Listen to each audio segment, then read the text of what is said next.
नमस्कार दोस्तों, हमारे YouTube channel Guruji from school में आपका हार्दिक स्वागत है। हम क्लास 10th के सामाजिक विज्ञान विषय का प्रथम चैप्टर स्वर्णिम भारत प्रारंभ से 1206 ईस्वी तक के बारे में अध्ययन कर रहे थे। पिछले वीडियो में आपने महाजनपदों के बारे में अध्ययन किया था। यदि आप उसके बारे में जानना चाहते हैं तो उसका लिंक आई बटन में आपको मिल जाएगा। इस वीडियो में हम अध्ययन करेंगे कि जब महाजनपद काल था उस समय राजस्थान में कौन कौन से प्रमुख जनपद थे उनके बारे में। आइए वीडियो शुरू करते हैं।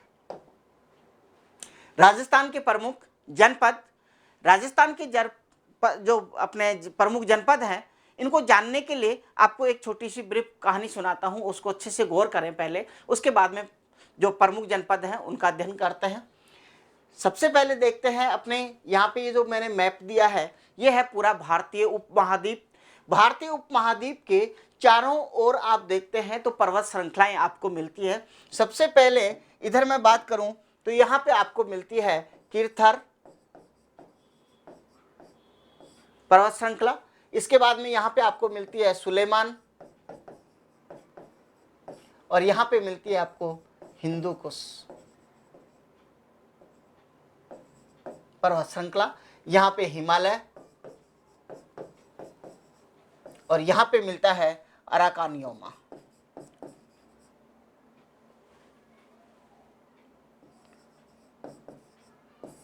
अराकानियोमा इस तरीके से आपको यहाँ पे ये चारों तरफ पर्वत श्रृंखलाएं नजर आती हैं।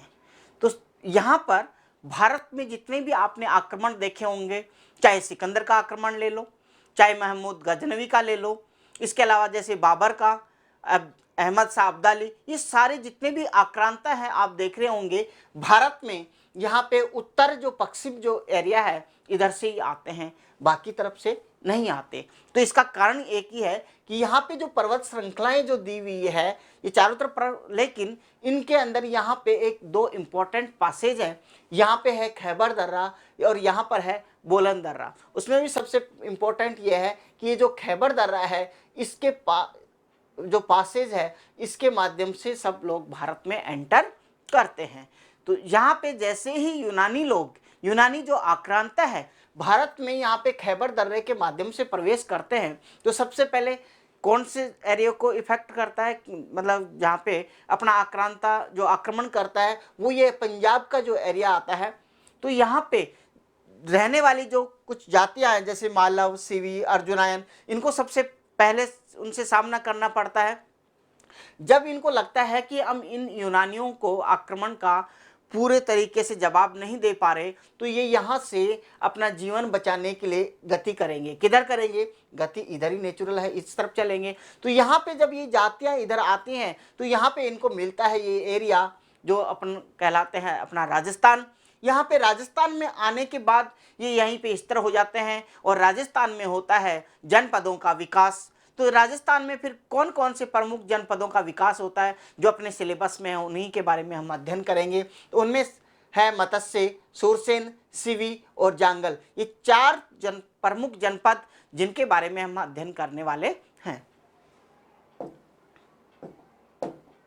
सबसे पहले बात करते हैं मत्स्य जनपद की। मत्स्य जनपद की राजधानी विराटनगर है, जो वर्तमान में जिसको बैराट के नाम से भी जाना जाता है। और ये जो एरिया है ये अपने जयपुर के आसपास का और अलवर भरतपुर का जो एरिया है यहाँ पे है मत्स्य जनपद हुआ करता था।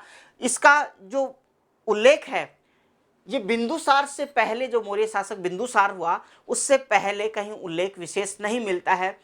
मौर्य शासक बिंदुसार के बाद ही हमें इस मत्स्य जनपद के बारे में उल्लेख मिलता है। महाभारत के अनुसार सहज नामक एक व्यक्ति, एक राजा था,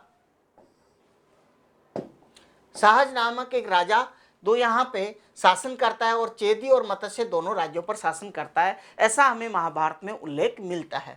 इसके बाद में बात करें तो मत्स्य पहले चेदी जो राज्य था उसका अंग रहा और उसके बाद में मगध राज्य में ये इसका अंग बन गया, मतलब मगध राज्य का अंग बन जाता है, मगध में शामिल हो जाता है। इस तरीके से हम मत्स्य के बारे में हमें जानकारी प्राप्त होती है। उसके बाद में करें दूसरा प्रमुख जनपद, वो है जांगल। और जांगल जनपद जो था इसकी राजधानी है अहिछत्रपुर, जिसे वर्तमान में नागौर के नाम से भी जाना जाता है। यहाँ पे जो एरिया की बात करें अपन तो ये अपना बीकानेर और जोधपुर का जो क्षेत्र है, ये सारा क्षेत्र इस जांगल प्रदेश में आता था। जो बीकानेर के जो शासक हैं, अपने आप को जय जांगलधर बादशाह कहलाना बड़ा प्रसिद्ध कहलाना पर।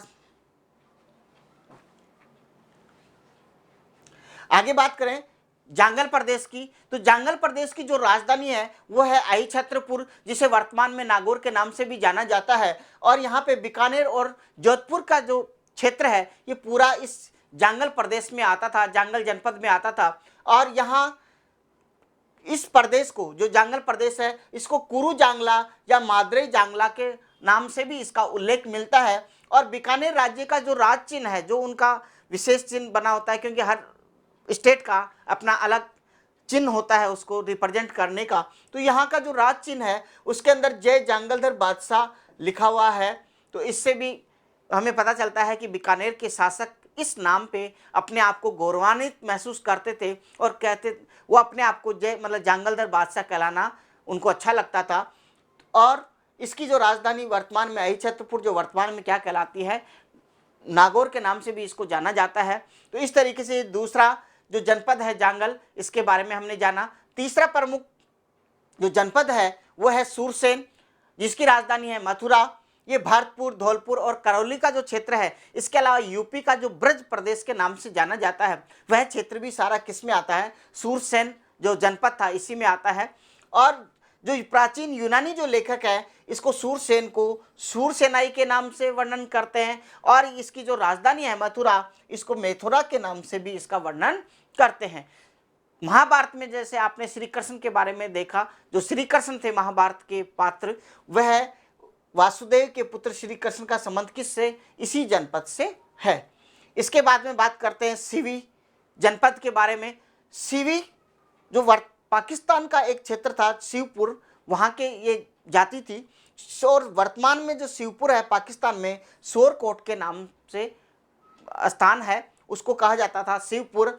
और जैसे ही इन पे आक्रांता आए, तो ये शिवपुर से कहाँ पे आ गई ये जाति, दक्षिण पंजाब में आई। और दक्षिण पंजाब से फिर कहाँ पे आ गई, राजस्थान के मेवाड़ क्षेत्र में। राजस्थान के मेवाड़ क्षेत्र में आने के बाद में इन्होंने अपना जनपद स्थापित किया और वही जनपद कहलाया सीवी जनपद के नाम से। और इन्होंने अपनी राजधानी स्थापित की नगरी में, जो चित्तौड़गढ़ के कुछ ही दूरी पर हैं। और मेवाड़ के अनेक स्थानों पर इनके सीवियों के सिक्के भी हमें प्राप्त होते हैं। और मंदसौर के पास में 5 गुहा लेख प्राप्त होते हैं। उन गुहा लेखों में हमें प्राप्त होता है कि सीवी जो जनपद था उसका विस्तार कहाँ से कहाँ तक था। इसका विस्तार पश्चिम से दक्षिण पूर्व तक हमें ज्ञात होता है। इस तरीके से हमने देखा कि राजस्थान के प्रमुख कौन कौन से जनपद थे। यदि ये वीडियो आपको अच्छा लगता है तो लाइक करें, शेयर करें। Thank you for watching.